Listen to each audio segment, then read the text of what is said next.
From ice cream and shampoos to washing powder and tea bags, Unilever is one of the world's biggest suppliers of consumer goods. The company says that 2 billion people use their wares every single day. The challenge to communicate the quality of all Unilever products while still letting each label speak for itself, as the firm's Chief Marketing Officer, Keith Weed, explains. We very much lead with the individual product brands. I don't think it's necessarily important they know that these come from Unilever. But what is important is if they want to find out and they want to get reassurance of what is the brand behind the brand, they can find Unilever and what Unilever stands for. The money Unilever spends on marketing is huge. The firm is the second biggest global advertiser, and it's Weed's job to ensure that the business's 400 brands remain competitive on both local and international levels. Ultimately, despite 2 billion purchases a day, we need to have a particular message for a particular person. So the combination of local and global is both a challenge, but also a huge opportunity for us. So local, of course, is making sure a person in a market has something which is relevant to them in their particular market.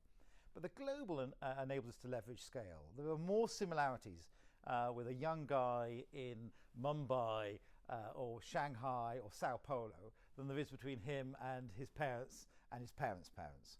And I think that understanding of different age groups across markets is a huge opportunity for Unilever. So here we have the deodorant category. In the group's 85-year history, the very tools of marketing have been transformed, thanks to the likes of Twitter and Facebook. Social media must have changed that enormously as well, creating a buzz around certain new products that you might not have had in such immediate terms in the past. Yes, and I think the role of sort of what we call content versus advertising. So advertising was very much marketing to people, sort of a very disruptive message to a contained audience. I think where we are right now is marketing with people.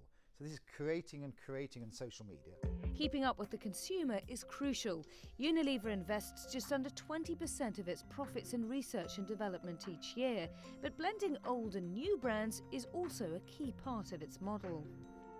How many of Unilever's brands are actually created by Unilever, and how many of them have been bought in? How does the strategy change if you've absorbed a brand that's very well known with its own loyal customer base versus something like, for instance, Dove that you've created yourselves that's been quite a success actually? Different brands, again, have different strategies, but I think the most important thing is you're reinventing the brand all the time. So if you acquire a brand today, you need to grow it tomorrow and the day after. So that continual reinvention is an ongoing thing.